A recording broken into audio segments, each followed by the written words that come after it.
Hi, welcome to the Dynamic Duel podcast, where we review superhero films and debate the superiority between Marvel and DC by comparing their characters in stat-based battle simulations. I'm Johnny DC. And I'm his twin brother, Marvelous Joe. And in this review episode, we will be taking a look at one of my favorite films, one of the best superhero films ever made, arguably, The Dark Knight. Yeah, for those who may or may not know, the film is about to celebrate its 10-year anniversary. 10 years! I can't believe it. So fast. It's ridiculous. We will be joined by our good friend, the very astute Craig Ormiston, who'll be going over the movie with us. Right. And, you know, it's been a long time since this movie came out, and this movie has been discussed to death since that time. But I think we have some new things to say about it that you may or may not heard of before. Yeah, I'm sure Craig will bring a pretty interesting perspective since he's worked in the industry, in the film industry before. And I just saw the movie again for the first time in like years last night. So I'm looking forward to it. Totally. I'm really looking forward to it. Yeah, so look forward to that later on in this episode. Before that, we'll be breaking down the Marvel and DC film news from the past week. And video game news. Yeah, that's right. Starting off with Aquaman, featured by Entertainment Weekly last week. So there's tons of photos and story details to talk about. We also got our first looks at both Gal Gadot and Chris Pine on Wonder Woman 2. Mm-hmm. There's been photos and set footage. Yeah, they've really gotten into filming. A lot of set footage has come out. So. Yeah. We'll also be dissecting the Luke Cage Season 2 trailer. Yes. As well as E3 Spider-Man footage for the PS4, the video game footage. Yeah, absolutely. Just a reminder that this Thursday, as we do every Thursday, we will be releasing a bonus content episode on our Patreon page that you can visit at patreon.com/dynamicduel. This Thursday, I will be pitching Jonathan on a Moon Knight film. I thought about it long and hard, and I came up with what I think is the perfect Moon Knight story to adapt to film. Yeah, that was pretty cool. It was like, the way you described it was like the Count of Monte Cristo meets Fight Club. Yeah, it's a great vengeance story. And so I pitched that to him, and you can listen to a preview of that pitch at the end of this episode. Just go ahead and wait, just like how you would wait after the end credits of a Marvel movie. Right. So, look forward to that. And as a reminder, you can join our Patreon for just $2 a month to get access to all of the new episodes that we come out with. If you ever want to access the archived content, you have to join the $5 a month tier, where you can get access to things like what we're archiving this Thursday, which is the Fantastic Four movie pitch, where I pitched Jonathan on what I thought would be the perfect story for a Fantastic Four film. Right. So again, go ahead and visit patreon.com/dynamicduel to check that out. And if you do visit our Patreon page, you'll notice that we have a few goals set up. The first one, the initial one, is to get 25 patrons, at which point we can start printing and mailing out our no prizes. Which are awards that we give out to people who give the best answer to the question of the week that we answer every episode. And speaking of the no prize... It's no prize time. So No Prize is an award that Marvel used to give out up until the 90s to fans. It was like an envelope that contained nothing. That was kind of the joke. Our version, the Dynamic Duel No Prize, is a digital award that we post to social media that we personally draw for the winner of the question of the week. I personally draw. Whatever. Last week's question was, what Marvel or DC franchise, other than Spider-Man, Batman, or Big Hero 6, would you like to see get a computer animated theatrical film? There was no wrong answer to this. Basically, any superhero franchise should get an animated film. Maybe. You don't want there to be conflict. No, all of them should have a computer animated film in the style of Pixar and The Incredibles and stuff like that. I think that would be fantastic. And so before we give the winner, I want to give a very grateful honorable mention shout out to Joel Seagrave, who gave the answer of Daredevil and Booster Gold. I think both of those characters would be great animated films, especially Daredevil and the way you would portray his... I think especially Booster Gold. No, especially Daredevil and the way you would portray his the radar senses. sense? Yeah, the radar sense would be amazing. CJ Kraft gave the answer Howard the Duck. I mean, how could Howard the Duck not be an animated film? It's just, it's perfectly suited to it, especially the way he pitched it, which was an adult-oriented animated film. Super funny, super raunchy. I mean, maybe in the vein of Sausage Party, but, maybe less food sex. Harrison Fox gave the answer of Watchmen, which we think would be awesome. Another adult-oriented style animated cartoon. Mark1684 gave the answer Exiles, which ventures into a whole bunch of different dimensions and stuff like that. That would be pretty cool too. And Rory Scott gave the answer of Secret Warriors. These were all fantastic answers. Wait, what's I don't know Secret Warriors. The Secret Warriors is a secret team that Nick Fury led in the comics, including Quake and a bunch of the new humans, the Inhumans. Oh, interesting. Yeah, so there's a lot of different opportunities to showcase a bunch of different powers in that one, as well as the Exiles one too. But our favorite answer was actually given to us by Jace Crump of Instagram. Yes. Who said Moon Knight. Yeah. Now, initially when I heard this answer, I was like, oh yeah, that'd be pretty cool. Like if you did something like CG, like what Batman Ninja was, you know, that was CG. Yeah. You know, just like anime style. I was like, that could be pretty slick. But the way I pictured it was a little bit more stylistic in the vein of like Sin City or something, like a black and white animated cartoon, maybe just the splashes of red for the color of blood. Yeah. Something like that. You know, with maybe some dark, gritty Ben-Day dots. Very much in the Bill Sienkiewicz style when he was working on Moon Knight. Something like that would just be amazing, especially if you could give this like glowing aura to the Moon Knight character. Oh yeah, and stuff. I think it could. It could look super cool. I was absolutely sold. Yeah, I think that was a great answer. So congrats to Jace Crump for your answer in Moon Knight. I'm all about the character Moon Knight right now after writing up that treatment. Right. Because I think it would just make a fantastic movie, animated or otherwise. Yeah. So make sure you stay tuned later on in the episode. During our news segment, we will ask another question of the week, for which you may win a no prize as well. Right. On to the news.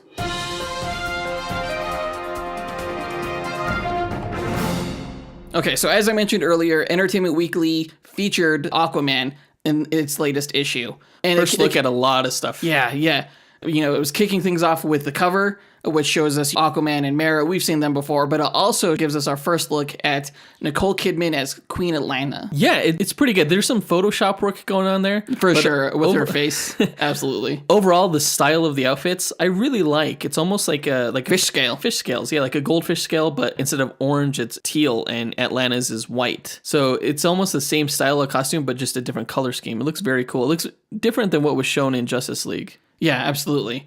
It's less armor and more like a swimsuit. Yeah, more like a swimsuit. Full body swimsuit. Yeah, a wetsuit. That's what I was thinking. Yeah, a wetsuit. She's wearing an interesting crown. Queen Atlanna is. Yeah. So we learned a lot about these characters as well. They gave character breakdowns. I didn't read those. Yeah. So with Queen Atlanna, they say that she's the noble Atlantean mother of Arthur Curry and King Orm, who was married to Orm's father, Orvax, yet once fell in love with a surface dweller. So it looks like Arthur is going to be older than Orm. Orin is older than Orm.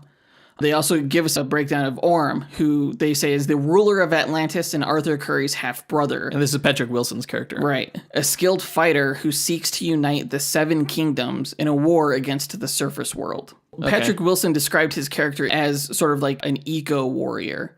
You know, he's kind of fed up with man polluting his oceans. So he's trying to gather, I guess when Atlantis sank, they explained that it split into 7 kingdoms, and he's the king of one of them, I guess. Atlantis is one of them. And Dolph Lundgren's character, he's probably the king of another one. Yeah, King Nereus. He's the king of Zebul, where Mera is from. Okay. And Mera is described as a disciplined Zebul warrior princess with the water-controlling power of hydrokinesis, mentored by Atlanna and groomed to become queen. She would have been Orin's betrothed. Oh, you know what I just realized? That poster that Zack Snyder released way back in the day of Aquaman, it was the first look that we got of him. And it said Unite the Seven. Right. We all assumed that it was Unite the 7 members of the Justice League, but it's probably in reference to these 7 kingdoms. Yeah. Interesting. Yeah, I think so. I don't know if that's retroactive or not. Either way, this sounds interesting. It almost sounds like Game of Thrones. You know, there's these different kingdoms that have to be united. We also get a description of Vulko, played by Willem Dafoe. He's the chief counselor to the throne of Atlantis, yet he's secretly been a mentor to Arthur Curry, which falls in line with the comics as well. Yeah. And then the last character they give a bio of is Black Manta, who they describe as a mysterious and cunning human high seas pirate and mercenary with a flair for creating deadly technological innovations. And that's true to comics too. And if you listen to our dual episodes, Aquaman versus Submariner and Black Panther versus Black Manta, you can learn more about those characters. Right. I initially thought that Black Manta was going to be the primary villain, but it seems like he's going to be the secondary to Orm. Yes. Which I'm fine with. That's cool. That works. Yeah. So among the photos that they dropped, we get another shot of Queen Atlanna, Nicole Kidman, holding a baby Orm. We don't get to see, I forget the actor's name who's playing his father. It's the same guy who played Evan Stewart in Green Lantern. I forget his name. But we also get to see this pretty cool shot. I don't know if it's a photo or if it's concept art. I think it's a photo of two kingdoms meeting at this place called the Council of Kings. And it looks like it's Orm and Nereus meeting each other. Like Nereus's guys, they're riding, they sort of look like seahorses, but I guess they're described as sea dragons. Okay. Yeah, which is kind of cool. Yeah, I like that photo. Yeah. The Atlantis guys are riding sharks. And of course, Orm gets to ride this like massive prehistoric shark. And Volko's riding like a hammerhead black shark. It's pretty sweet. That's so cool. It's so cool. Do you think we'll get like a Star Wars style like dogfight underwater? Holy shit, I hope so. I didn't even think about that.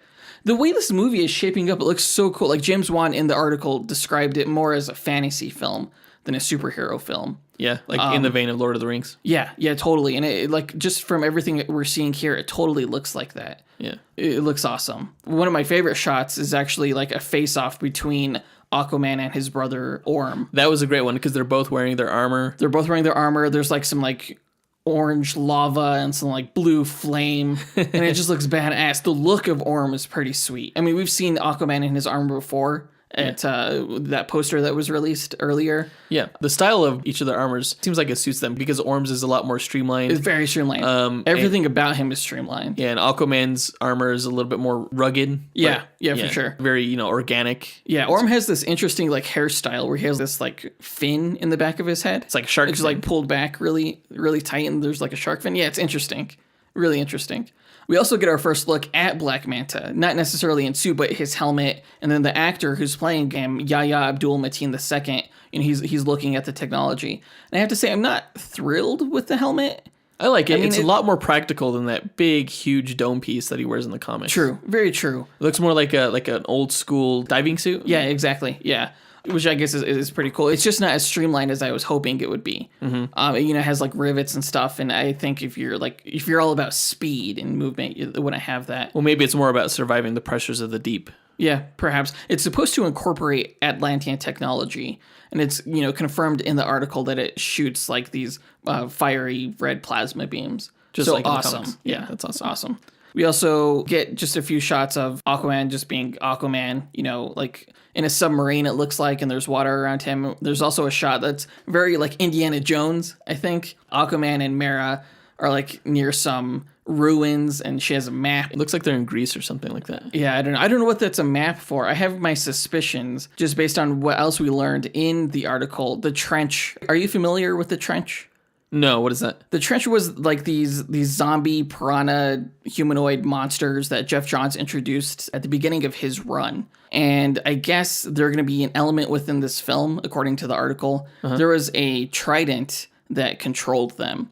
And I think either Orm is looking for that, and maybe Mera and Aquaman are. That's speculation, but that's pretty cool. I wouldn't be surprised if that was the case. This is all really exciting. I was hoping, based on all of this, once this was released, that we were going to get the trailer really soon. But they announced via social media that the trailer won't be coming until Comic-Con. Next month. Right. And they also showed the new Aquaman movie logo, which is all blue. It's pretty cool. It looks like an iridescent kind of pearl kind of on the Aquaman logo. Ultimately, this just gets me more and more excited for the trailer and the film in general. It looks like it's going to be awesome. James Wan is awesome, so heck yeah. I have no doubt that this is going to be good. Yeah, it looks like it's a great take. It looks as good as Wonder Woman, at least. Yeah, we got our first looks. Nice segue, I like that. There was a lot of first looks that came out this week for the Wonder Woman 1984 film, including Gal Gadot as Diana Prince, including Chris Pine as Steve Trevor. Spoilers. Yeah, he's back. Yep. We don't know how yet. How do you feel about that?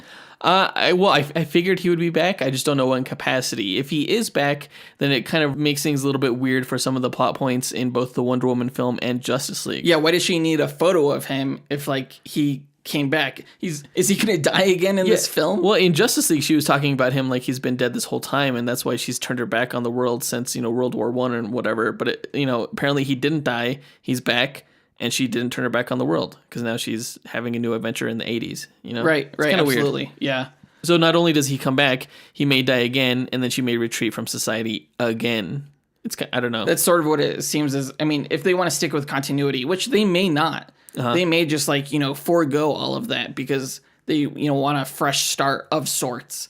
who knows? I don't think fans are going to be happy regardless. Yeah. Because it kind of seems like they're already breaking their continuity. Yeah. The photo of Chris Pine is just him in like this tracksuit at the mall, apparently. It's not very interesting, but, it confirms that he's back. Yeah. The first shot of Dinah Prince is kind of a cool shot. She's looking at these really colorful television screens, and you see her reflection. And on the screens, you see like some guy from Dallas and other 80s things. Yeah, it's kind of George Orwell 1984 kind of vibe. It is, which makes me think, they're kind of going with some kind of Orwellian story for this. Yeah. We also have our first look at Wonder Woman herself in costume. The costume seems a little bit brighter. Yeah, it's less of a tarnished bronze and more of a gold. Right, and more of a deep red. Yeah. It's definitely less tarnished, absolutely. It's a cool look. She still looks so great as Wonder Woman. And there's a ton of set photos where we get to see like her. It's not really 80s fashion. She's wearing like a 3-piece suit almost. I don't know. A lot of people have been commenting on that. I don't really give a crap. I think to me, the more interesting things are some of the action videos that we've seen. Videos of her in action, like running through, it looks like mobs and protests and stuff like that. And one of them has her kind of like hovering above the ground, like in a seated position with like her arms and fists in front of her, almost like she's flying some kind of invisible plane. Oh my God. Has me convinced. I wasn't convinced at first, but after seeing the video, I'm like, holy crap. Well, she's kind of low to the ground, so it may be an invisible jet that she's flying low, or it's an invisible car. Yeah. If it was a plane, like I'm sure the wings would be bumping until all the cars she's like going in between. I don't know. It's interesting. I don't know what to make of it. Maybe it's an invisible motorcycle. Well, there's Maybe. a version of the invisible jet from the comics where it can transform into whatever transport vehicle she needs, right? Yeah. I'm going to be honest. I never liked the invisible plane. Ever. You liked it more when she could just fly on her own. Yeah. I mean, and in the movies, she can, sort of. She can jump far like the Hulk, kind of. I guess. I don't know. If she jumps far like in slow motion. That just may be some kind of visual effect. But no, I always liked Wonder Woman as more of, like on a horse or like a winged horse. Oh, like a Pegasus? Yeah. I never liked the Does she do that jet. a lot in the comics? Ride winged horses? No, but I remember just seeing this cover. I forgot who drew. I think it was like G.J. Jones or something like that, where she was riding a Pegasus, and I was like, that is Wonder Woman. One of her first comic appearances on the front cover, she's riding a horse. I think it makes more sense for the character than an invisible jet, personally. Yeah, because in the comics that came from aliens, and it's just too sci-fi. Just too sci-fi for me. Yeah, because the Themyscirians wouldn't have like jet technology, at least not in the sense of like what the man's world jet is. It seems like it would be more like, a mystical type flying device. Right. I think the way they would interpret this would be, it's a stealth fighter jet. But again, she's flying so close to the ground, I have no idea what to make of it. Maybe she's not flying it. Maybe she's using the invisible lavatory. That was a Family Guy joke. It's a Family Guy joke. Yeah. But, there's quite a bit of other stuff of her, like, running and stuff. It's interesting. It's exciting. And I'm convinced that they released the official photos just because they knew that there were going to be so many people photographing these exterior shots. Oh, yeah, definitely. Yeah. So let's move on from that into television news. The second trailer for Luke Cage dropped last week, and the show comes out this Thursday. So it's kind of late in the game, but it gives us a better idea of what the plot is like.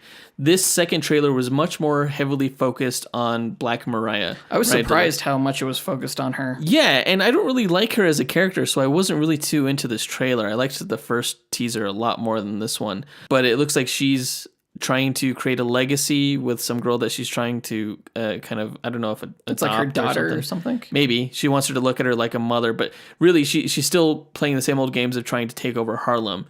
But she has some weird lines like, I'm done playing by the rules and stuff like that. I'm like, you never played by the rules. But it looks kind of like a turf war between her and Bushmaster. Yeah. Who believes that the right to Harlem's crime stuff is his, I guess. Yeah, it kind of seems like it's less about like hero versus antagonist and more about antagonist versus antagonist, and Luke Cage just gets caught in the middle. Yeah, something like that, which I think that's an interesting concept for a series. I just don't want it to get too... I like the character of Luke Cage more than anything else, and I found that one of the faults of the first season of Luke Cage was that it spent a lot of time focusing on Mariah Dillard and Cottonmouth. Cottonmouth obviously being more interesting, but really focusing on those characters and only giving like 30% of the time to Luke Cage, I think. Yeah. I'd like to see a lot more Luke Cage. I'd like to see a lot more action. There are a few action beats within this trailer. We see like some dudes getting set on fire.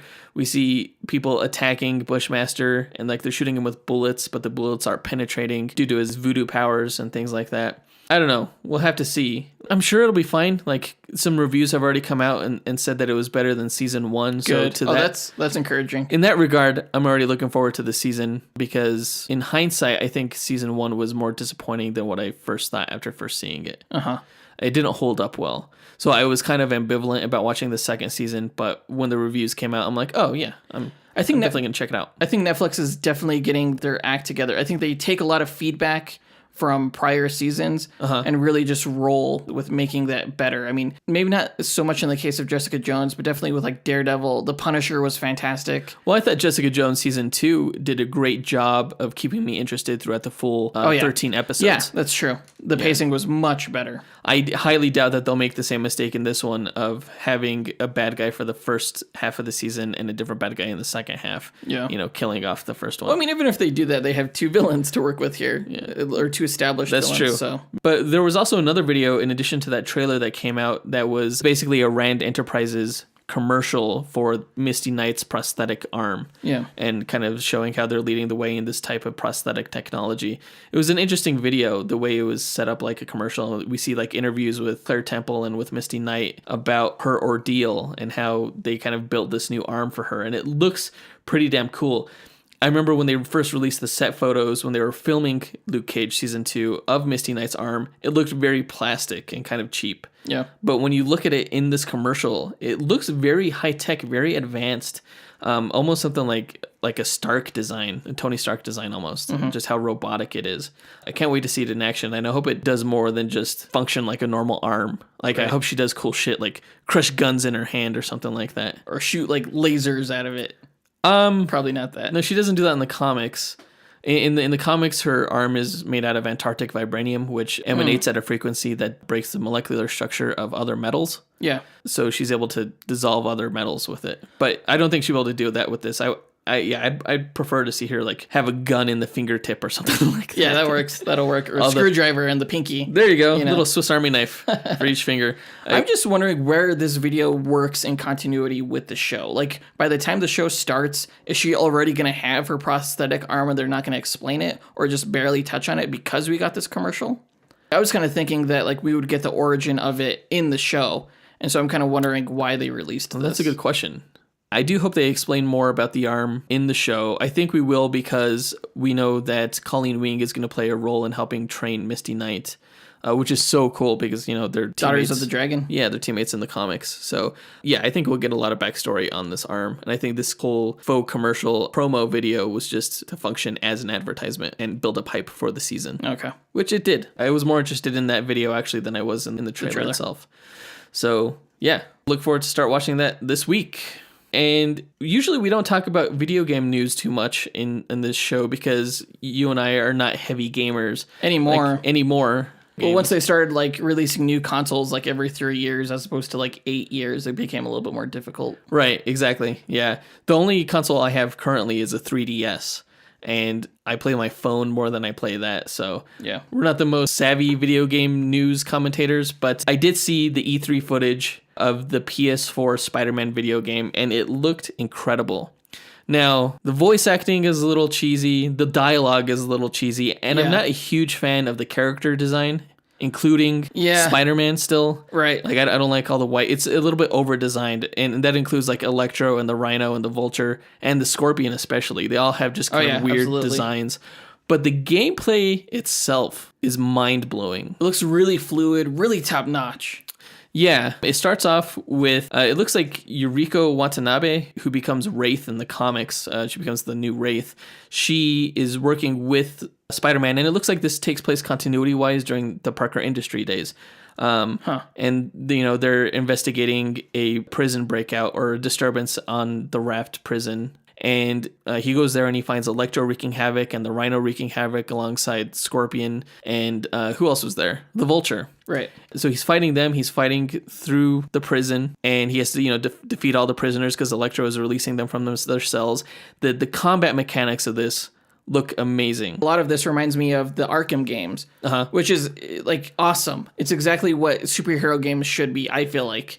Everything from like his spider sense. I'm sure if that goes off, you hit a button and he counters or something like that. Yeah. Just like the Arkham games. It looks really fluid. It looks awesome. Does Batman have spider sense in the Arkham games? Yeah, he does. That's stupid. But Spider-Man can probably move much more fluidly through his environment, it seems, than Batman would in those games, right? True, yeah. Yeah, because the web swinging mechanics of this game look off the hook. It's like that old Spider-Man 2 game, but on steroids. Yeah. Like, I already know, though, as soon as I pick up a controller and try to do that, I'm just going to be swinging into walls and stuff like that. It takes a lot of time to get really good at that fluid motion web swinging where you're not running into anything. But once you master that, it is one of the most satisfying experiences, at least from my own experience when I played the Spider-Man 2 movie game back in the day. Right. Which this is obviously drawing inspiration from because that's widely regarded as one of the best, if not the best, Spider-Man console game to come out thus far. It's like the best movie tie-in game I've ever played. The old Spider-Man 2? Yeah, I know. And they don't really make those anymore, but, it's because movie tie-in games suck. Except for that one. Except for that one. That's the exception. Yeah, for sure. I love how cinematic this whole thing is. That's one of the things I also like about the Arkham games, and that which it reminds me of, is like the transitions between the gameplay and the cinematics are pretty seamless. When you do your finishing move, like it kind of goes to slow motion and zooms in and rotates, and you get to see like in detail that finishing move. Yeah. It's pretty cool. And then it transitioned really smoothly into like swinging outside of that room and stuff like that. Right. It's pretty cool. The fifth villain that shows up here at the end is Mr. Negative, who I assumed was like the main villain of this whole thing. Yeah. But as he's fighting those 5 villains, Electro, Mr. Negative, Vulture, Scorpion, and Rhino, someone else shows up, and that's the big tease at the end of the video because Spider-Man looks up and says, it can't be, or something like that. Yeah, it's the 6th member of the Sinister Six. Yeah, I wonder if it's... it could be anybody. It could be Dr. Octopus. I mean, it might even be Yuriko herself. Maybe she shows up as Wraith, and this whole like prison escape was a setup. I would be surprised because it sounds like, it's glowing. It sounds almost mechanical. Based off that footage, I think it's probably Green Goblin, honestly. That's true. And actually, you know what? It couldn't be her because she hates Mr. Negative, so she wouldn't be working alongside him. Mm-hmm. So, yeah, maybe I'll get a PS4. Like I said, like I never have the time to play video games, but watching YouTube videos of this is not going to be satisfying enough experience for me. So I really need to convince one of my friends to buy a PS4. I bought an Xbox One just so I could play Arkham Knight, and it did not disappoint. Like, I'm really glad I got it. Yeah? It's a lot of fun. How do you find the time to do it? I don't know. Oh, I don't. Well, it's collecting dust. Like, back when I was playing it really heavily, it was, when the rest of my family was in bed. I just stood up and didn't get much sleep. It was a blast. It was a lot of fun. I'm glad I did it. Yeah. Well, if you guys own a PS4 or are planning on getting one and buying this game, just talk to me about it when you guys get it. Just, write in on our Facebook, our social media or whatever, and just let me live vicariously through you. Just FaceTime him as you're playing so you could experience it. Yeah. But yeah, on the topic of video games, that leads us into our question of the week. Which is? Pitch us what you think would be the perfect Marvel and DC video game. What gaming genre would it be? What would the gameplay be like? We know that you've all thought of this, so go ahead and write in your answers by posting your answer to our Instagram, Twitter, Facebook, or you can email us at dynamicduelpodcast@gmail.com. And you can find us on those social media platforms as well by searching for Dynamic Duel Podcast. Yeah, and make sure that it's both Marvel and DC. I know like a lot of people probably have some great ideas for, I don't know, like a Howard the Duck game, but it has to be both Marvel and DC. Right. Yeah, we'll pick our favorite answer next week and draw that person a Dynamic Duel No Prize that we'll post to social media. Yeah. So I think that's it for the news. Let's get Craig Ormiston on the line so we could talk about this masterpiece of a film, The Dark Knight.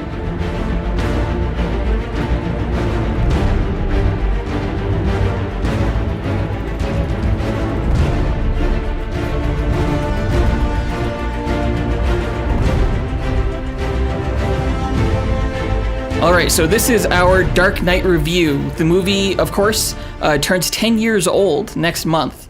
So by any chance, if you're super young and you haven't seen this film yet, this is going to be a spoiler review, just fair warning. So make sure you see the film before you listen to this conversation. Right. We are joined in this episode by my good friend, Craig Ormiston. We used to be former co-workers. He actually was my boss. And we've had many a discussion about Christopher Nolan and The Dark Knight. And I really wanted to have him as a guest on this episode, on this review, because not only does he have geek cred, but he also has industry cred. He's worked for Warner Brothers, and he has acquaintances and friends who have worked with Christopher Nolan. He's also a writer for Medium.com. So, Craig, why don't you say hi? How's it going? Pretty good. Thank you so much for being probably one of our most qualified guests on the show. I'm really interested in hearing the things that you have to say. Yeah, so... the most important question, though, is, do you like Marvel or DC more? Oh, good question. Good question. What criteria are we basing this on? All criteria. All criteria. So I didn't grow up reading the comics, and I only read a few graphic novels growing up. My franchises were Star Wars and Nintendo and Star Trek to some degree, but my first kind of exposure to these properties was X-Men, the X-Men movie in 2000, and that pulled me in, I guess. So I guess I grew up technically with Marvel. I'll take it. That doesn't mean it's better. Yeah, we haven't gotten there yet, my friend. DC has won more Oscars, so what are you going to do there? Oh, shit. Oh, shit. Well, I mean, if you think Oscars are a good thing or whatever. I do. If you're a capitalist, then you look at the box office numbers on these cinematic universes, and then it's pretty laughable. Marvel's like $7 billion ahead. Yeah. So it's kind of no contest. But I think if we're really talking about loyalties, like I said, I grew up with X-Men, and that was definitely one of the more impactful properties to me. But when I saw the movie that we're talking about today, it was kind of a point blank shot that, like, no question, I'm more interested in the characters and what was done here. And it's been really interesting to look back at a decade of film and see what Dark Knight did, not only for me, but for the industry. Oh, definitely. And also to use that as a benchmark for where other people have failed since then as well. So, right. I still remember, like, the first time I saw it in theaters, I saw it on an IMAX screen, and just walking out of that theater just unprepared for that film. It definitely had a major impact on me. It's still one of my favorite films. yeah, there's not a lot of moments in my life that will never leave me, but actually it wasn't so much going to see the movie for the first time. It was, they showed the opening scene, like the opening 5 minutes in front of I Am Legend. Right, that's right. The moment when I saw the cityscape open on the opening shot in IMAX, and it was just towering, it was 4 or 5 stories tall, and it was just consuming you. I'll never forget how I felt from that frame forward, seeing the movie for the first time. Oh, yeah. I think it's an exceptional film for what it is. If I have to describe it, I have 2 words: ambitious and exceptional. It's a tour de force. It accomplishes more than most other superhero films even try to do, although I have a hard time classifying it as a superhero film, because the superhero movie has kind of developed into its own distinct genre that The Dark Knight, I think, doesn't fall into. To me, The Dark Knight, it's a crime drama with science fiction elements. Yeah, totally. I mean, I grew up loving the crime genre, and so what appealed most to me about this is basically, I don't want to say it's a ripoff of Heat, but Nolan's acknowledged that reference. But I freaking love Heat because that's the, like, Lord of the Rings of crime dramas for me. And I'm always intrigued by just these character studies around morality and duality and good and bad and the moral gray area in between. And those start getting really interesting to me, where a lot of superhero movies fall short, where a lot of modern cinema still falls short in spite of the Dark Knight references, that they kind of play it just pretty straightforward. It's good, bad. There's no plausible reason why villains are doing what they're doing, and there's no doubt that the heroes are doing the right thing. And right. You know, some of the Marvel texts have wrestled with that a little bit, and especially when they're pitting their own protagonists against each other. But to a large degree, the crime genre is the perfect vehicle to do that. And so when Christopher Nolan took that angle, you know, it was pretty appealing to me. And part of the reason why this movie is accessible to a lot of people outside of that genre, and it really gave people permission to accept superheroes, was that it was so grounded in reality. And that's what Christopher Nolan really brought to the table in the beginning. So it made me take the whole genre seriously. It made the whole industry take the whole genre seriously. And it was really exciting. But again, to what Joseph said, you know, it's questionable on whether or not it was a superhero film. That can be debatable either way. Well, there's debates as to whether Batman himself is a superhero. I've heard that debate. right? Totally. I mean, if his superpower is being filthy rich, then cool. That's I want that superpower. yeah. I mean, that's a pretty handy superpower. I'm not gonna lie. If you can build anything that you want, cool. And that's Tony Stark's too. I'm sure you guys can duel those characters against each other. Who has more money and who has more brain power and all those other things. As a Marvel guy, it's hard for me to watch this film because I recognize it as superior. And, not just for its artistic and technical achievements, but going back to the topic of genre, I think one of the things that makes it so great is its ability to transcend the superhero genre into that crime genre. And the question that I struggle is, why do I personally perceive the crime genre as being superior to the superhero genre? Like, my top 3 favorite films are The Departed, Drive, and Memento. And I was thinking about this, and I think that the answer lies somewhere in the moral ambiguity of the stories. Like, superhero genre films tell a very black and white, some may say juvenile take on morality. And while that may be comforting, I don't think it's as compelling or cerebral. Really have to hand it to Nolan for deciding to do something different with the material that he's given. Oh yeah, absolutely. And Batman was perfect to do that with, just because of who he is as a character. It would be hard to do the same thing with any other character like Superman, for example.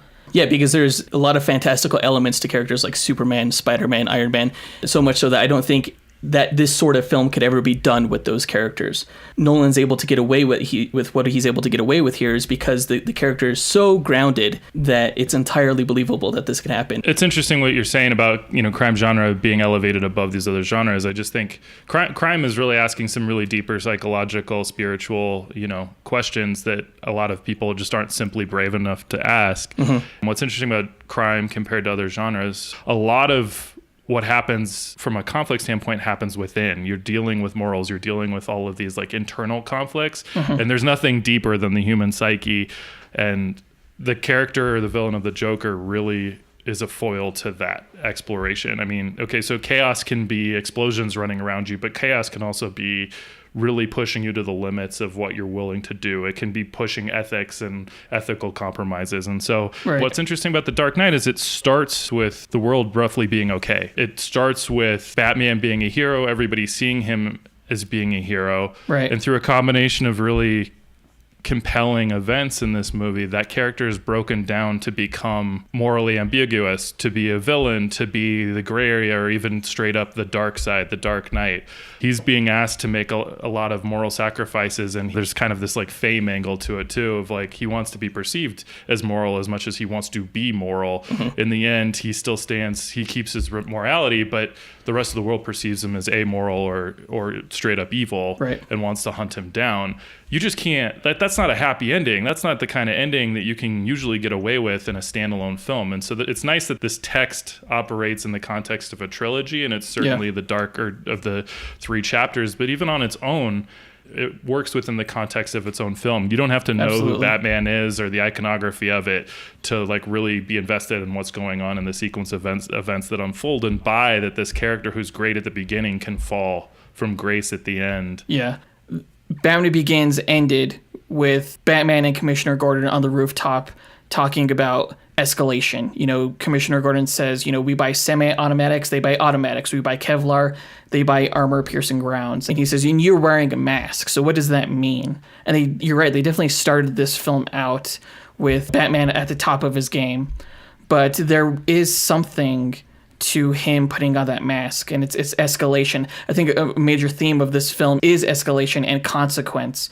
Batman thought that he could take down the mob outside of the law without consequence, but him putting on the mask resulted in this new status quo, this new established order. And I think the Joker is sort of a rebalancing of that, or maybe even like an overcorrection of that. He is the chaos to Batman's order in this universe. And, if Batman is the first superhero, then, he kind of birthed, the first super villain. Not in the same way that they did it like in the Batman 89 film, Tim Burton's film, where, he actually like causes the Joker to fall into a vat of chemicals. But it's more like this figure of this Joker, this force. Escalation from a like just surface level thing could be, okay, well, I'm going to bring a gun to a knife fight. But in this particular movie, it's I'm going to bring a knife to a gunfight and I'm going to make you like hate your life because I can hit you on a level you'll never. I mean, that's the whole Joker's character. Nothing but knives and lint, couple bullets and a drum of gasoline. This person is so threatening because his philosophical beliefs or lack of beliefs is so strong, and it's so counter to all of the other characters' ethos in the movie that it's more threatening than anything you really can see. And that's because we went inside of these big characters instead of just, take somebody fierce at face value. The iconography of the Joker is always terrifying, and his randomness and nihilism and all these things are generally terrifying, but it's the effect of his actions on the protagonists and how far he pushes the protagonist in this particular movie that makes him so threatening, so evil, and so much more evil than anything I've ever seen on screen from a villain.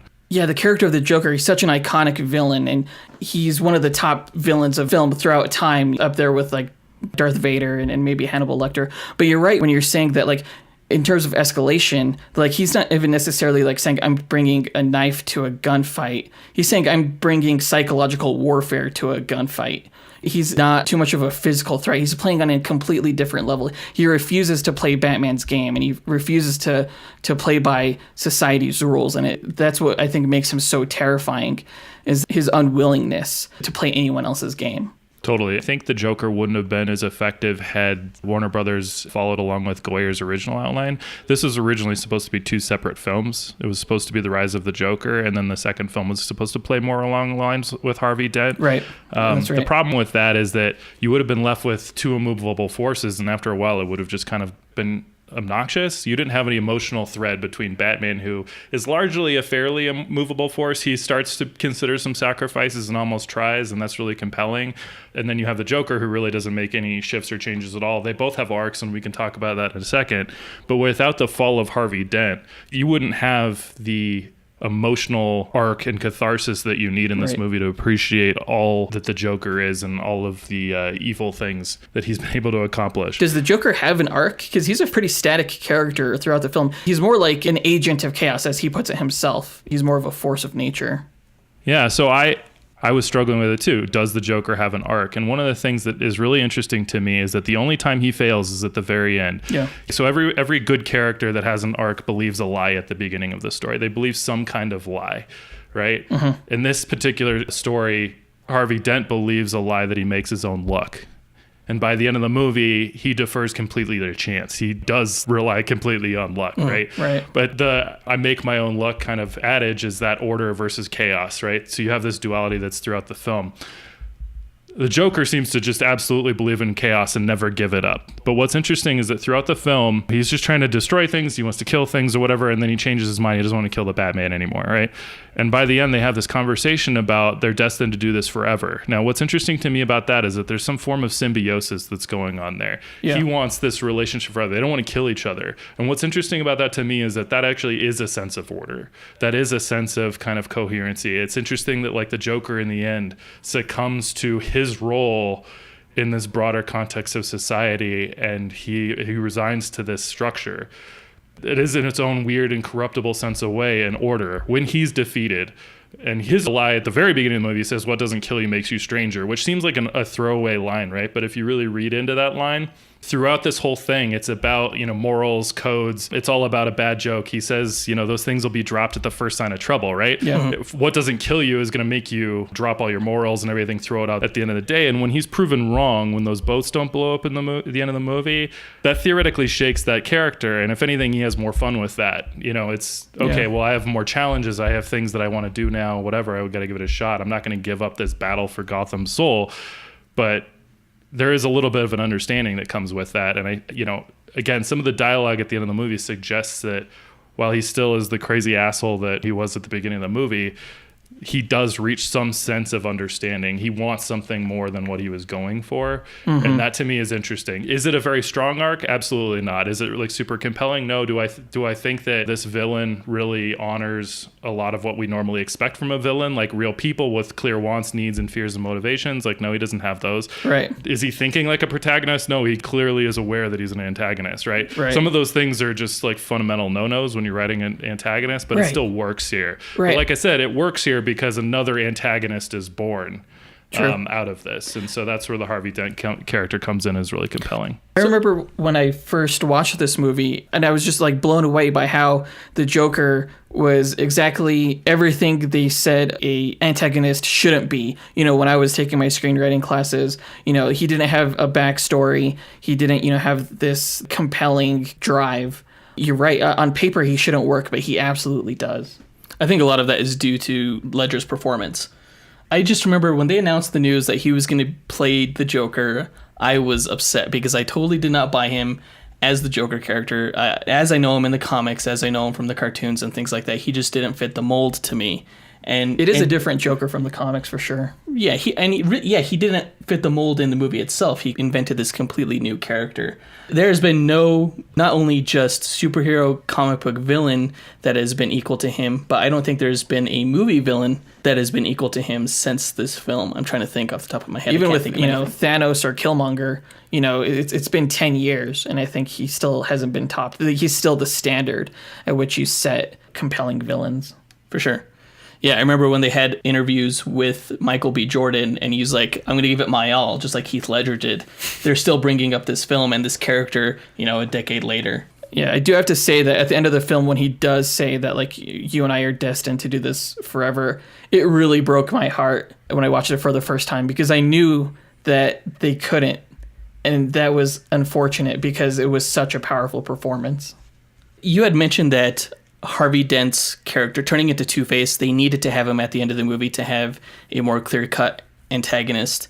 But coming, you know, from the Marvel world, and I think maybe I've been conditioned over the past decade since this movie has come out on what to expect from my superhero film, but I wish they would have saved Two-Face for the third film and his actions as Two-Face. I think it would have debatably led to a slightly inferior film here, but I think it would have led to a better trilogy. I would have preferred Dent as the villain in The Dark Knight Rises over Bane and The Return of the League of Shadows. I think the whole end plot with Two-Face felt rushed, and I think it was a disservice to the Two-Face character. That scene with Two-Face killing Wirtz in the bar would have been really cool as like an end credit scene. Like, I would have lost my shit if that was the end credit scene in the film. This was before end credit scenes. Right. Well, not technically. Nolan would have never done that, but yeah. Yeah. That's not his style. I mean, again, this movie doesn't really respect a lot of continuity to begin with. Yeah. Anyway, I mean, the way that Gotham shot is completely different. The city's not all CGI'd out. You have a different Rachel Dawes. There's a lot of things. Nolan's not really interested in, you know, no more kudos to him. He wants to tell the story within the bounds that the story is told. And he wants to tell a complete story. Exactly. You know, he always said, like, I want to tell the most complete story and compelling story I can in one film. I'm not setting things up for a sequel. If a sequel comes, we'll tackle it then. But I'm not worrying about it now. Yeah, and so the point that I was making, it's not that, like, the Joker was an insufficient villain. I think the Joker would have been a boring villain with an immovable protagonist that you know is going to win or have hope is going to win, and an antagonist that is immovable, right? There's no arc, there's whatever. I think it's Harvey Dent's fall from grace that illustrates the stakes of what that true villain is accomplishing. Right. And it's also giving the audience hope, right? I mean, he starts out, he's supposed to be this huge white knight, and he's actually not only that, but he's also Bruce Wayne's hope, right? The lie that Bruce Wayne believes is that the world's gonna be better off without him, without Batman, you know, because everybody's operating outside the law. The copycats at the beginning kind of drive him into this opinion. Bruce is looking for a way out, right? Right. And this is echoed by Dent at the nice dinner that they share together, where he says, you know, Batman surely can't want to do this for the rest of his life, right? So Dent represents an out for Batman, and Dent conversely respects Batman all the way through the middle of the movie when he's at the press conference and makes a good defense for Batman, right? In general, you have this character who is the hope of the main character, which is interesting, right? Because otherwise, all that's going on in this movie without the Harvey Dent character is that Bruce Wayne is just battling Joker for Gotham, right? And just trying to save Gotham. But you bring in this whole other layer, and especially it's a familiar crime drama trope where the vigilante, like, robber guy, like, wants to do his last job. Oh, that's true. Batman thinks that he's almost going to finish the job by bringing the whole mob down at the beginning in the first act. Right. When that actually is not a saving grace and ends up escalating the whole situation and unleashes the Joker and the whole world blows apart. He's put in this really complicated situation where he keeps having to be Batman, even though he tries time and time and time again to put down the mantle. mental. And so the Rachel Dawes character is interesting because it embodies something that both Harvey Dent and Bruce Wayne share. They both want Rachel Dawes, but Rachel Dawes is an external representation of Bruce's desire to escape the life of Batman and live a normal life, and she calls him out on that. And Harvey Dent's goal of actually being the White Knight, of actually being the saving grace and being super motivated to following through with finishing the job and being the true hero with a face. Right. You know what I just realized? What? I just realized this. I feel so stupid right now. Commissioner Gordon's reference to Batman as the Dark Knight at the end of the film is not. He's not just pulling that out of nowhere. It's in direct contrast to the continuous reference to Harvey Dent as the White Knight in the film. What the hell? I just realized that. Oh my gosh. I'm sorry. I'm dumb. That's the whole reason he called him the Dark Knight. No, yeah, Harvey Dent. Well, that's not where it came from in the comics, obviously. They No, call him Dark no. Knight just because it's... I have no idea why, honestly. But, yeah, I just figured that out. I just lost a little respect for you. Thank you. No, Harvey Dent, I think ultimately you need him in the film and you need him to be corrupted because he represents, in a way, the soul of Gotham. And Gotham itself is its own character, in a way, in this film. Totally. I completely agree. Gotham's easily the biggest character in this movie. Yeah. It's the only one with a true conventional arc, and I'm going to kind of extrapolate on Gotham, right? So you look at the first act, in a normal story, some hero that you're following or some protagonist is going to reject some call, right, to adventure, right? Somebody's going to show up and say, hey, let's do this. And somebody says, no, I got to go like back to my aunt and uncle and like tend to the farm. Right. In this movie, nobody really does that. The only two like small exceptions to that is that Alfred says, know your limits, Master Wayne. But I have a problem with that scene. We can kind of talk about that later. And then the only other thing, I guess, Harvey Dent being a little hesitant to sign off on the bank warrants, right? But the only real denial here, the only real rejection is the mob rejecting the Joker's help. And so if you think about the mob being like one part of Gotham or like an organism in Gotham, and you see that as the true rejection, it starts to take on a whole new shape as the main character of the movie, or in a weird way, the like key protagonist that everybody's battling with or battling for. Yeah. It gets really interesting. And again, like Christopher Nolan kept talking about Heat and what it did to show Los Angeles as a city and show every nook and cranny and the whole political system and all of these players and how big it was and how complex of an organism it was. He really achieved that here with Gotham. Gotham came to life in so much of a greater and more profound way to me than it did when I saw Batman Begins. And I was just like, okay, it's just this dark gothic place, but whatever. We actually see the soul of Gotham on screen, and we see the soul of Gotham start freaking out. The character arc of the city is going from a city that's believing in a Cape Crusader to a city that believes in itself. Definitely. Yeah, absolutely. And so at the beginning, the city's on the mend. They're on the cusp of destroying the mob. And the lie that it believes is that Batman's made the city a better place. Right. And then when the Joker shows up, he starts throwing that lie out the window. Yeah, it's amazing how easy he's able to do that as well. All he has to do is say, if you don't kill this one person, I'm going to blow up a hospital. And everyone in the city goes just insane. And it all kind of comes down to like sort of his thesis, one that comes from the comic books about all it takes is one bad day for you to end up like me. And I think he says even in the film that like all it takes is one push. Yep. It's like gravity. All you need is a push. Yeah, exactly. Great line. And one very heavily inspired, I think, from the Killing Joke graphic novel. Yeah, and so this character of Gotham reaches its midpoint in the movie. I've started to learn over the years, when you're really studying a film, the first place you look is the exact midpoint of the movie. Usually that's the inflection point of your characters. That's usually where theme is revealed or the core conflict is revealed. It's where one character starts really taking the reins of what he or she needs to be, and the villain starts falling out, right? Up until that point, it was a question of whether or not they could be that, and then after that midpoint, it's whether or not they will stay that way. Right. The exact midpoint of this movie, can you guys guess what that is? I would guess it's when we see Harvey Dent start to turn bad. So not quite. That leads into it, right? But it's right after that. It's the press conference. That's what I was going to say. The press conference where Batman's going to give himself up, and then Two-Face ends up doing it instead. Yeah, and so in that moment, Gotham shows its true colors. Literally, they're asking for their hero to be given up, and when their White Knight gives himself up as that, it's double compounded. Their fear has reached such a pinnacle that they're willing to give up all of their heroes to be safe, right? It's so post 9/11, just kind of like giving up personal freedoms for security. Right. Yeah, absolutely. And it just starts descending from there. As you pointed out, it's when everybody's trying to kill Reese over the hospital threat that things get a little crazy. But again, the other place that you need to start looking is at the end, right? At the end of the movie, there should always be a test of somebody's change. The Joker hasn't really changed. No. He fails his test, I guess, of staying the same by like watching these people survive. But the real test is Gotham. Gotham proves everybody wrong. Right. They don't blow up the boats. Yeah, they don't blow up the boats. And Batman firmly believes in this. There's no change that Batman makes. There's no test at the end. I guess the only exception is, he drops Joker off the ledge, but he grapple hooks the Joker to save him. So he still upholds his one rule, which is I'm not going to kill anybody. Well, even then, at the end, though, he does. He kills Two-Face. So let's talk about this.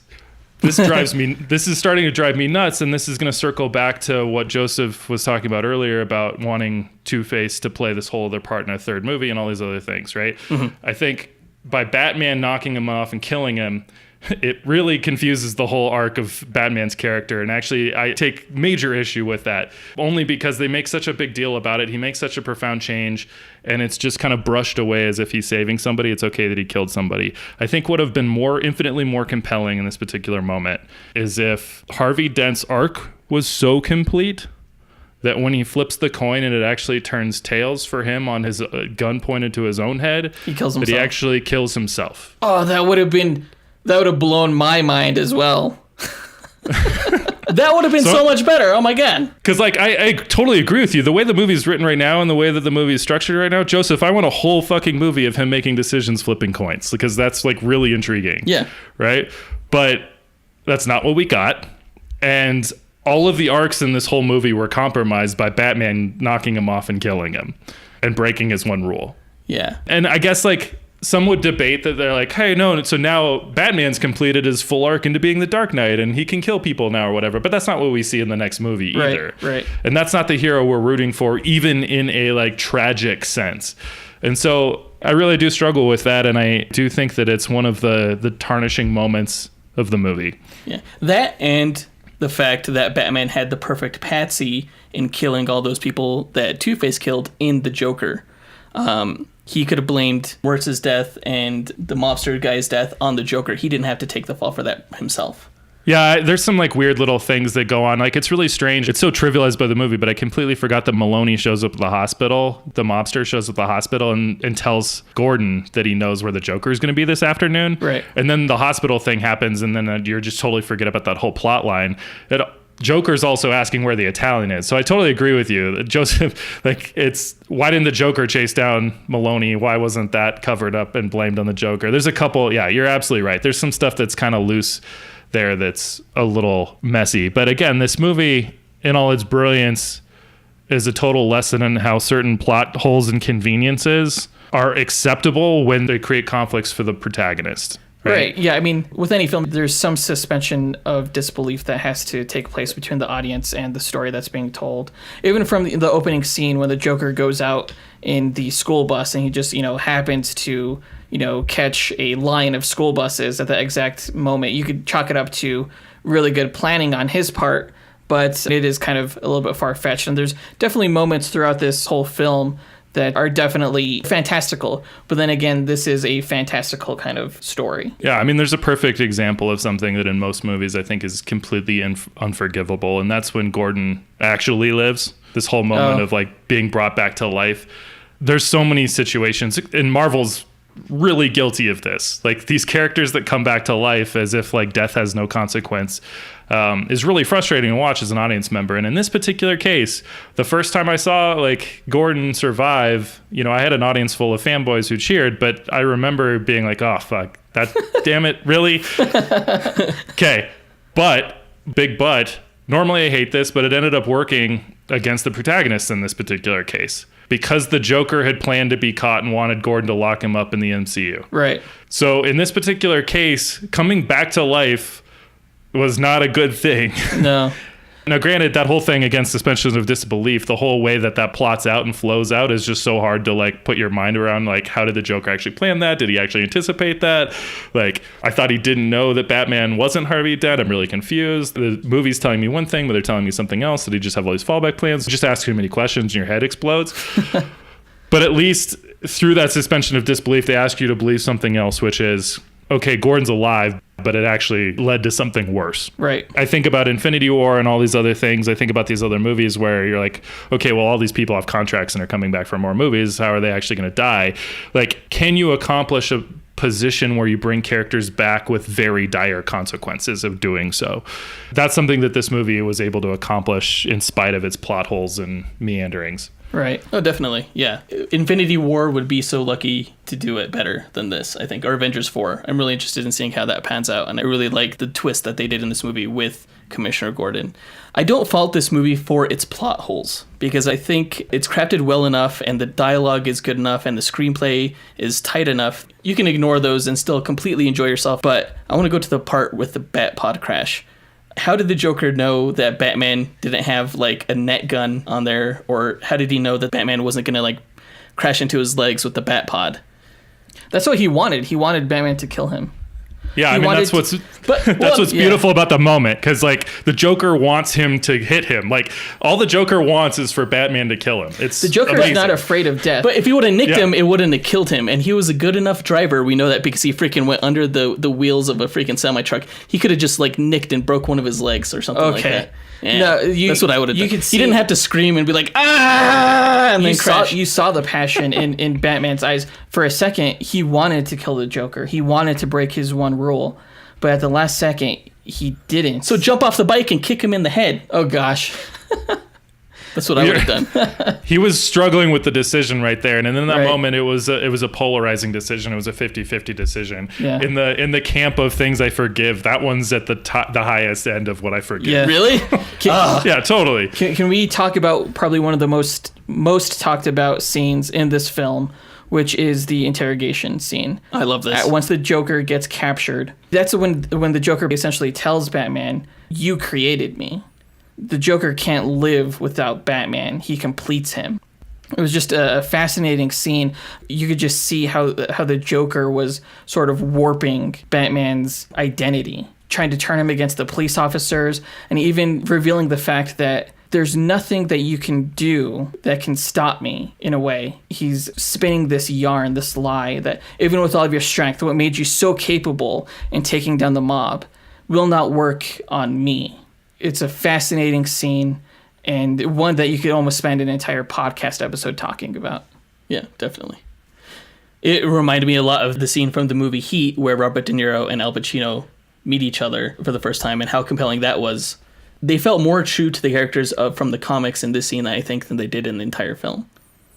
Yeah, there is a scene at the beginning of The Killing Joke where Batman goes into Arkham Asylum, and he's having a conversation with the Joker, and it's essentially a scene of him coming to the realization that this is going to continue going on until one of them are dead. Yeah, it's a pretty powerful scene in the comics, and they didn't quite touch on that in this scene in the movie. There was a lot else to it. I feel like one of the major themes in this film, in addition to escalation, was corruption. Every cop in Gotham is corrupt. Batman's symbol, while it inspired others to take up his mantle for good, it's sort of like these corrupted versions of him, these copycats. And I think a lot of that scene in the interrogation room, like you could see Batman slowly being corrupted by the Joker, so slowly like crossing the boundary line when it comes to his morals, when he blocks the chair and he smashes the Joker's face in glass and stuff like that. It's a really effective scene. Well, he manages to find out Batman's, greatest weakness, which is Rachel. Right. Yeah, exactly. Batman learns exactly what would cause him to break his one rule. He learned his limits. Early on in the film, he says that Batman has no limits. He tells Alfred that. And in that scene, he learned what his limits were because he selfishly decided to go after Rachel. He should have gone after, the soul of Gotham, but he was more selfishly interested in preserving his own dream of, one day retiring. And I think ultimately because he chose what he deserved in some sense over what Gotham needed is what sort of led to the Joker being so victorious in this film. Do you think it's a good thing that the villains of Gotham know that Batman won't kill them? Because if I were Batman, I'd be like, yeah, I killed a lot of those people. Like, I didn't really, but I want you to believe that I kill a lot of people, and that'll keep you straight, because they're supposed to fear him. I mean, it's interesting debate, right? Like, for some of these characters, the worst thing ever is not death, especially like developed psychopaths and things like that. I mean, it's really interesting at the end of the movie, Harvey Dent says there's no escaping this. He's Right. indifferent to his life entirely, right? It has nothing to do with his death. The Joker doesn't care about his death. None of these people care about their deaths, right? And that's what makes all of this so much more compelling. It's not to say that as an audience we don't relate to death. We obviously do, but I think it's so overdone in a lot of these stories that it's more interesting when you lock these characters together in a very brutal way, that where death is not even the easiest answer. I mean, it seems like an easy answer, but it's not the whole thing. It's not the whole picture, right? This interrogation scene, the beauty of this whole scene is that you think the Joker's the one that's locked up. And no other place in this entire movie is he in more control. Yeah, it's insane. And Batman is the one who's locked up. Part of the reason why he lashes out and starts freaking out is a lot of the things that the Joker's saying to him is resonating, right? Right. It's like, no, you complete me. You know, Batman thinks that he's garbage, or he says out loud, you're garbage who kills for money, but the audience knows that's not true. Right. And the Joker calls him out on it. It's like, don't talk like one of them, you're not. Even if you'd like to be one of them, you're not. Right. You're alone. And you're alone with me. You know, you don't have a choice. You're Batman. You couldn't get out of this if you tried. Yeah. And to say something so true, I mean, that's Batman's prison if he sees it as a prison. Right. And I think that's part of the reason why that scene's so spiritually powerful. You were talking earlier about a scene with Alfred that rubs you the wrong way. Yeah, absolutely. So the funny thing about Alfred in this movie is he's basically the theme master. He's just kind of telling you what the theme is at every point in the way, and he's basically telling you what Batman's arc is, Yeah. pretty much. Yeah. But the only time where that is fundamentally flawed is the very first scene where they meet. Throughout the rest of the movie, Alfred, I keep calling him Michael Caine in my head. Alfred is trying to kind of goad Batman on to be more than just a hero. Michael Caine's calling him out to say, hey, Batman's more than just a good guy. Batman's more than just this famous, nice puppy dog that everybody loves, right? But the very first scene, the conversation's almost inverted, right? Whereas you would expect in a conventional movie that Bruce Wayne would say, hey, I want out. You know, to make his want really clear. In this particular scene, it's very strange. It's very flipped. Michael Caine calls him out and says, know your limits, Master Wayne. And then he says, Batman has no limits. And so in that particular moment, Bruce Wayne's protesting the call. It's like he still wants to be Batman and he's being stubborn about it. It's pretty strange to me because, again, in one hand, throughout the rest of the movie, Michael Caine and Alfred is saying, hey, like, be Batman. Right. And in this particular scene, it's inverted, and it's strange because it just goes away. Yeah. That's true, because later Michael Caine tells him to endure the Joker. It waters down the first act in a weird way for me. Like the copycat scene and the appearance of Scarecrow and stuff, it just seems so arbitrary, but it wouldn't be as arbitrary if that was the point of reference that Batman was reacting to say, I can't keep doing this. Everybody thinks that they can just do it too, and that's like wrong, and I'm like fucking things up. Am I doing the right thing? And then Michael Caine should turn around and say, yeah, you are doing the right thing. Like, without you, what would anybody be doing right now? So Batman should have been doubting himself, and Michael Caine should have been encouraging him. And it should have been because of the copycats.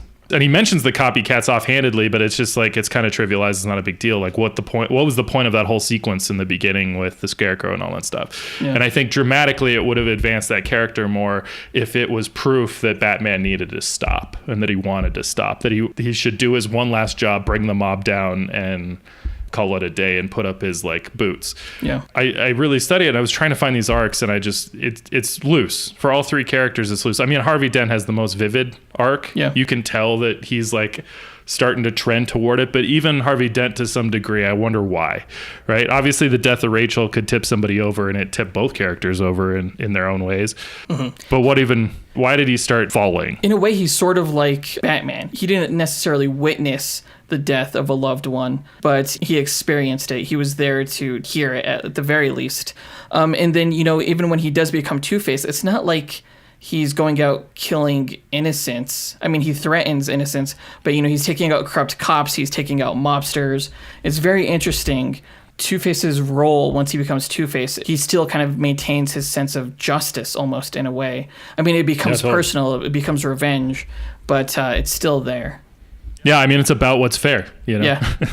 And he believes that, and he's going to continue to believe that until he does until his bitter end. I just love the way that they did Two-Face. I love all the interpretations of these characters. There's so much I don't know if intense is the right word. They're more intense than they are in the comics. They're interesting takes on the characters. This whole franchise actually inspired a lot of, how do we call it, the gritty reboot of a lot of different characters and franchises. Yeah. Look at Man of Steel. Look at like Skyfall. Yeah. A lot of different franchises got the gritty reboot, which was like a more real world alternate take on the character, a less fantastical one that you could believe more in. And Marvel kind of got rid of that by saying, why don't we just stick truer to the comics and put that up on the screen and see how you guys react to that? But I have to say that I'm still compelled by the gritty reboot, at least when it comes to these characters like Two-Face. Obviously, the guy needs a Band-Aid, but the way they portrayed him with like half his face burnt off. It was so much worse. That depiction of his face was so much worse than I thought it was going to be. It looks so much cooler like that than it does in the comics, where it's just kind of like scarred like flesh. Krueger. It was a great take. And the design of the Joker himself, where they took this children's clown and made it more into, I don't even know how to describe it, this weird anarchist. Yeah, meth addict. There you go. It's a lot of fun. Anarchist, I'll say that. Yeah. You have a weird sense of fun, my friend. It's real, right? Again, it's relatable, it's real, and that makes it more frightening than ever. I think more than anything that's been accomplished by this movie, and what sets Christopher Nolan apart from so many auteurs, is his commitment to this idea of realism, or at least like cinematic reality. Right? He really wants to lock you into a believable ride with your characters, and there's so much that he does that, you know, very few directors do, especially in big budget Hollywood movies these days. Yeah. I mean, he's got documentary style lighting. He uses natural settings where possible, and he tries to film on location in every possible instance that he can. Yeah, Christopher Nolan, he definitely approaches his projects with more than just a director's eye. You're right. He approaches it, you know, from screenwriting, and I think to an extent editing, because his films, the editing in his films is so tight and just so well done. You know when you're watching a Christopher Nolan film. Because it's perfect. Yeah. It's perfect. I wonder how much of his films he blocks out in storyboards, because the shots that he gets, the cinematography is one of the standouts of his work. Wally Pfister did the cinematography, I think, for the first two Batman films. Oh, really? Yeah. Yeah. Part of the thing here is that a lot of directors, and especially a lot of action movies, just stoop to using multi-camera just so they can capture all the action, and then they also defer to second units to go film action sequences. Right. And Christopher Nolan doesn't do that. He films single camera. He's right by the camera the entire time. He focuses everything. He doesn't use the second units. And so what you get is this overwhelming sense of perspective with his characters. You are locked into the cinematic reality of the world of the character that is being portrayed. Christopher Nolan really locks you into the world of the characters with his craftsmanship, and that's a really exemplary thing to do. Yeah. He shoots on film versus digital. He shoots on really fucking big film, IMAX. You know, it's really all about perspective with him, and that's really awesome. And everything's practical, right? I mean, with the exception of Two-Face's face, compared to most Hollywood feature films, Dark Knight has very few special effects or visual effects shots. Right. He uses practical effects where possible. He actually has a philosophy that I think any aspiring filmmaker should really take note of, is that you should always end an action sequence with a practical effect, just to sell everything that you saw before it. And he said that before? He's talked about that, sure, and a couple other people who studied his work have as well, but it's a firm commitment to practical realism. The last shot you see in a sequence is the one that's going to linger with you. It better be real, right? Who else is going to blow up like a real life building? I think anyone else for any other movie, that would have been a fake building. Who else is going to flip a semi-truck? That was amazing. Well, or build a real fucking Batpod. They built 6. I mean, it's real, right? Like, how many superhero movies and everything do you see these days that just like take the easy way out on it? And the funny thing is, if you know any visual effects artists, it's not the easy way out. No. And it doesn't look real, and it's everything about it. And so his commitment to realism is something that comes out in the way that he designs his characters. It comes out in the nature of the stories that are being told. All of it is all about cinematic reality and authenticity. And you look at all of the DC films that have come out since this one, I don't see that.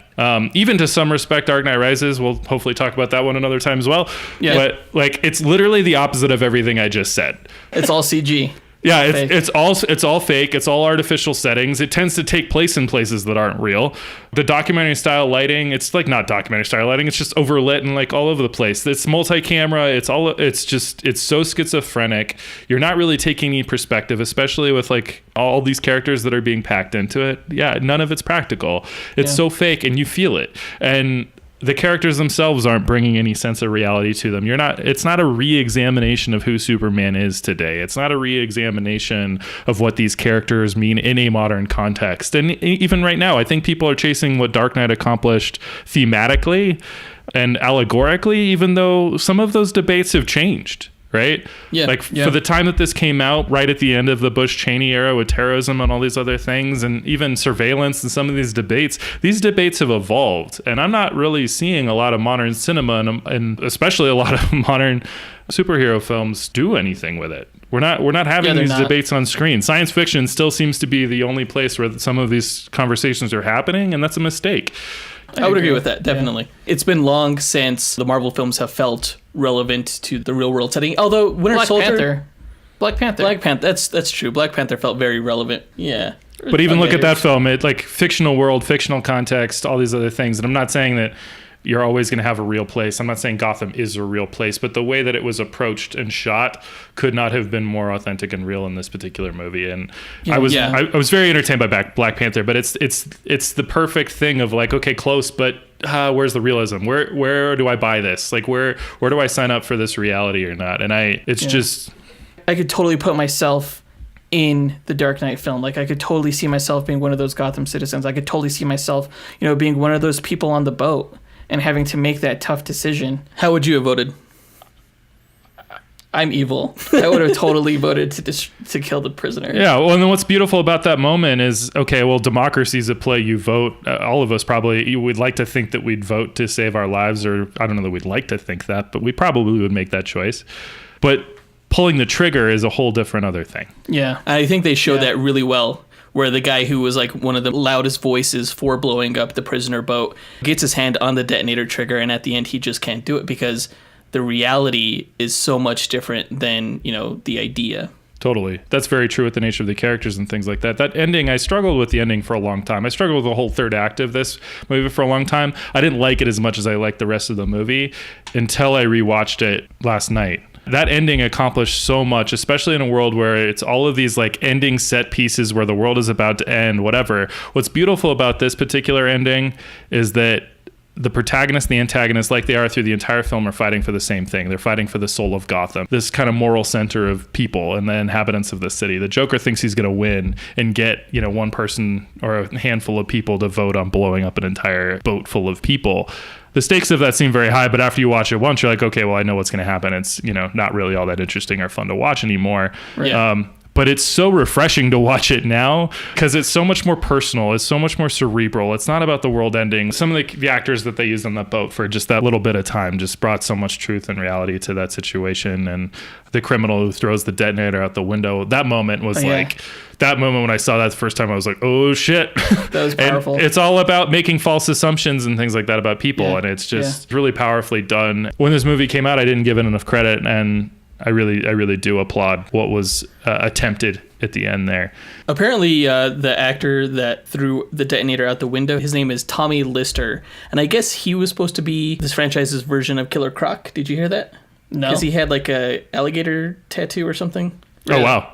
There's some other Easter eggs. Like, you could say that the Riddler was in this film.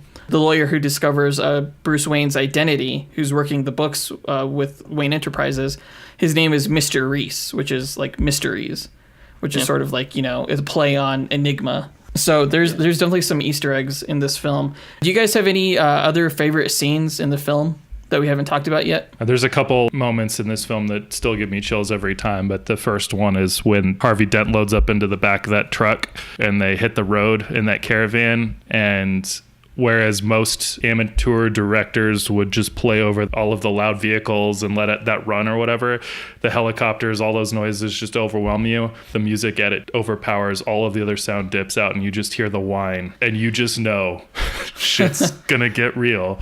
The soundtrack on this film is amazing. Yeah, that moment is just, it's giving me shivers now, and I have seen it probably 40 times. That whole armored vehicle chase, that showdown, it's just a great scene. I love the Batmobile in it. I love the Batpod. Yeah, Batpod's badass. Yeah, I want the Batpod. Like, I remember in the Batman Begins, when Batman is driving around in his Batmobile and he leans forward, I always thought that was weird and awkward. It's like an awkward way to drive a vehicle at high speed. But the way they incorporated that into the Bat Cycle, the Bat Pod, I squealed with glee when that happened. It was like a transformer. It was like Bat Pod. I don't like how he just blew up everything that was in his way, but I do like the vehicle itself, how it's able to kind of drift sideways by rotating on a different axis on its front wheel. Oh, yeah. That's so damn cool. Oh, yeah.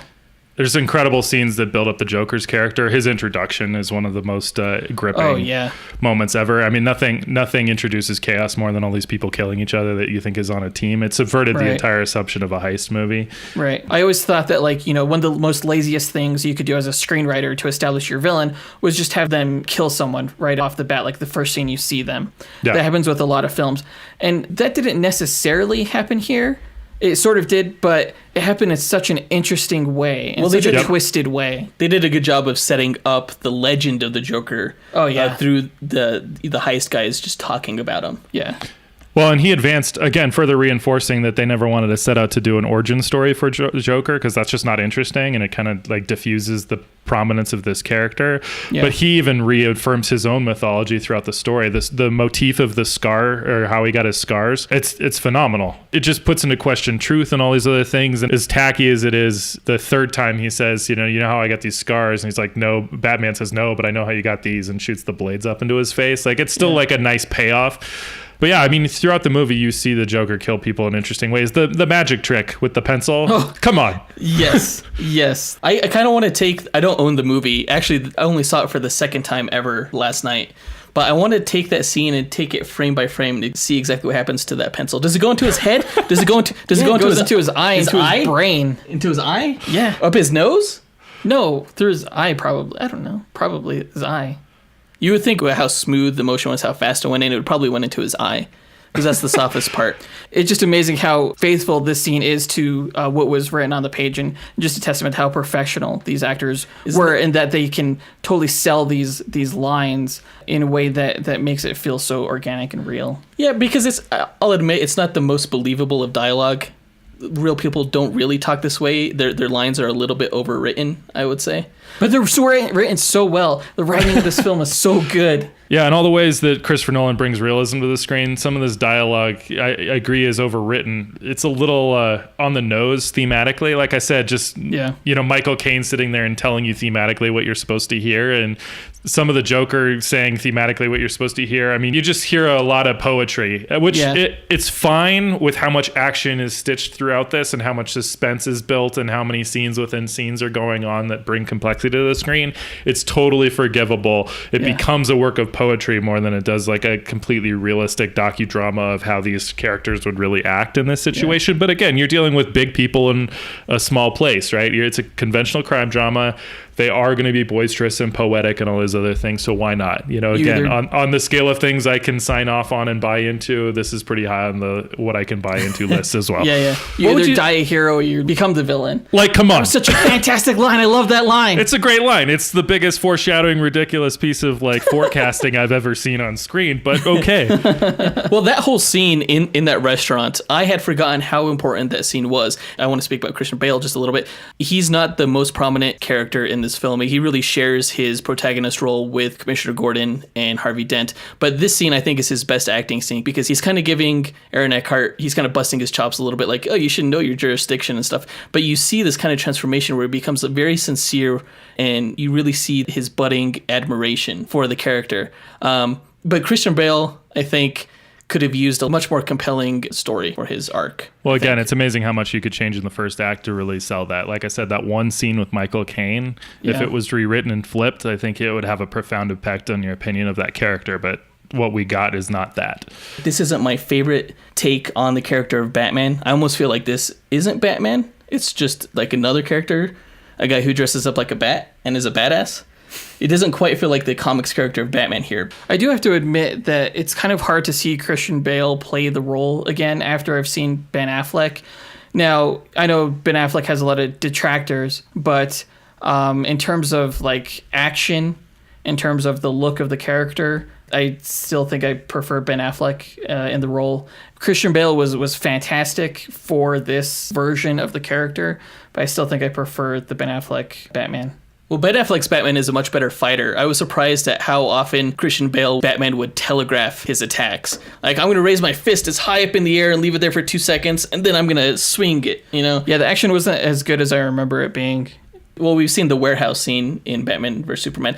I think you're going to get a lot of shit from people by saying that Ben Affleck is a better Batman, but I almost would have to agree. He's certainly not in better films. Both Justice League and Batman vs. Superman and Suicide Squad, they're not nearly They're as not good the as Dark this Knight. film. But I think I like his Batman just a little bit more because he's closer to the character that I know from the comics. Yeah. There should be like a slightly gothic, slightly supernatural Yeah. element to the character that I think that Nolan just kind of bypassed. I mean, I think the most Batman Christian Bale was in this film was the kidnapping of Lau. The whole scene in Hong Kong was just spectacular. When we get to see him, glide down and then take the villains out, he disappears in a cloud of smoke and then, he's skyhooked out of there. I was so happy watching that in the theater, I remember, for the first time. It still puts a huge smile on my face. Totally. Yeah. And the only other thing that I love, Christopher Nolan gave him more than interesting poetic lines to read, but he also gave him a few props that were really compelling. Harvey Dent's coin got so much mileage, and that's just how you use a prop. Like, so much dialogue was built around it. There was a lot of drama built into it. It echoed the character's internal desires. There's just so many things that came out with it. And when it climaxed with the way that he started using it in the form of Two-Face, one of the scenes that I'll never forget also, and just like really hit me hard, was when he was in the car with Mahoney. Yes. And flips the coin. Yeah. And he's like, okay, you're safe. But he's not. Who? Your driver shoots it. And again, this is just the way that Christopher Nolan's movies are edited, just so perfect. It's just so perfect. You didn't need to see it happen. You hear the shot, but you cut away. So many times throughout the course of this movie, Christopher Nolan could have cut back to show what had happened. Yeah. But it's not necessary. You don't need to know that. The whole scene where the judge get blown up, it's just so well paced and edited, and you're just so like engrossed the whole time.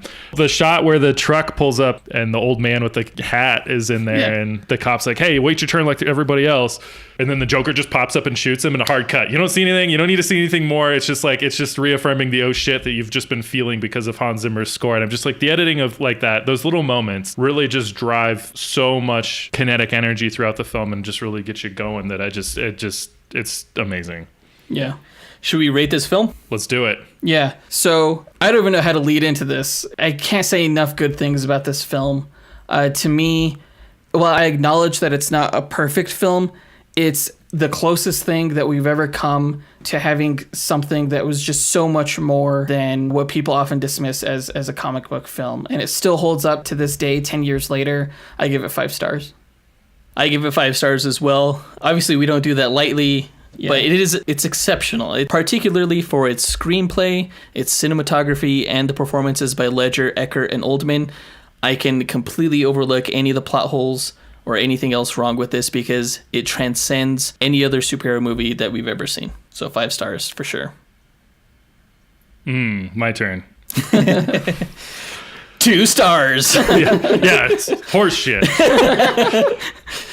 Within the context of the genre, it's definitely a 5-star film. Without question, it accomplished so much more than any other film I've seen has done to date. Anything that it did preceding that, I wish more directors and producers would study what this film actually did well and emulate those things instead of having just audacious villains and all these other things that are two-dimensional. This, without question, was influential within the genre. In the industry, at the time, also 5 stars. Now, 10 years later, with what it could have accomplished, some of these plot holes, things like that, is it a perfect film? No. I'm going to still give it a 5. You don't have to. Just kidding. No, it's funny because, like, I didn't know these plot holes until I literally took a scalpel to this movie. Yeah, you have to. It didn't matter, right? Everybody watching this, the way that they experience it, if I gave it less than a 5-star, they didn't do the work that I did to really dissect it, right? And like, that's the beauty of this movie. It is so airtight. It is so buttoned up and so beautifully crafted that, like, what's the point in even, giving it anything less than 5 stars at this point?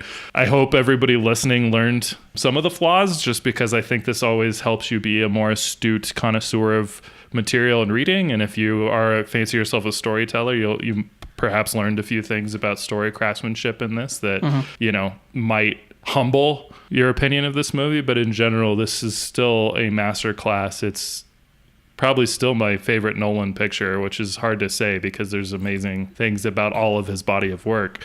I just appreciate how Christopher Nolan continuously tries to push the medium. With Dunkirk and the way that was structured, and Inception, just mind-blowing. I don't know what my favorite Christopher Nolan film is. It may be The Dark Knight, but yeah, it's hard to say. He needs to direct a James Bond movie already, although I'm supremely happy with Danny Boyle, so... We're going to have third act problems in this movie, I promise you. This is the Danny Boyle movie that ever had third act problems. Oh, Sunshine. But yeah, Christopher Nolan doing a Bond movie would make me supremely happy. Yes. Is there anything you're currently working on that you'd like to plug? Funny enough, in all the ways that I'm not a superhero nerd, I'm a huge James Bond nerd. I also fancy myself an adult of drinking age at this point who enjoys craft cocktails. And so a buddy of mine, Eddie Calton, and I have started stitching together a nice series of cocktail evenings where we design custom craft cocktails themed after each of the James Bond movies. And we throw fun little cocktail parties. And our goal with this is to design 3 to 4 cocktails for every movie to sum up to 100 drinks total. And you can kind of follow along with us doing that. We have an Instagram that we just started, and we're about to launch our blog as well. The program is called License to Drink, and it's license spelled the British way with 2 C's. So License to Drink on Instagram and licensetodrink.com will be where we host our blog. Stay tuned for recipes, highlights of the parties, just fun stuff in general about drinking cool. and James Bond. Yep. As a fan of James Bond, I really love what you guys are doing with this. It's so much fun. The drinks keep getting better and better, my friend. I'll definitely follow you guys on Instagram for sure. Yeah, it'd be fun. So yeah, this has been a huge pleasure hanging out and nerding out with you guys on easily one of my top 10, 20 movies of all time. Yeah, the plan is to have you come back to help us review Batman Begins and The Dark Knight Rises. It'd be a distinct honor. We started with The Dark Knight, I think, just because it's the one I've just been dying to talk about, and it's my favorite of the 3. But yeah, we're definitely going to put those on the schedule when we can. Because yeah, this was a lot of fun. Looking forward to it. All right, good talking with you, Craig. It's been a pleasure. Have fun. That was a really fun discussion. Yeah, I think I discovered a lot of new things about the film that I wouldn't have discovered otherwise. Yeah, when we watched it again last night, I didn't realize that was only your second time watching that. Yeah. That's a crime. Well, DC movies don't interest me that much. Oh, gosh. So that does it for this episode. In our next episode, we will be pitting Thunder against Luke Cage in anticipation for our Luke Cage review, which will come after that. Yes. Thunder is Black Lightning's daughter. She has the powers of like super density and like earthquake stomps. She's kind of like the Blob from the X-Men, where she can like increase her density so that she can't be moved. She can also combine that with like the powers of like Gorgon from the Inhumans, where she creates these like earthquake stomps. Right. It was kind of a challenge to find a good opponent for Luke Cage. I think we were originally thinking Robot Man, but we settled on Thunder, not only because ultimately I thought Black Lightning probably would have been a great match for Luke Cage, but we kind of already did Black Lightning in our Black Lightning versus Storm episode. So I thought, his daughter might be a good substitute. Yeah, they both have strength powers. They're both really durable. It's a good matchup, so I'm looking forward to it for sure. And they're both television stars right now. Yeah, that's true. Television heroes. Yeah, it totally works. So look forward to that next week. Don't forget to go ahead and go to dynamicduel.com, where you can check out links to all of our social media accounts, as well as our merch store where we sell various Marvel and DC items of our own design. Right. So go ahead and check that out.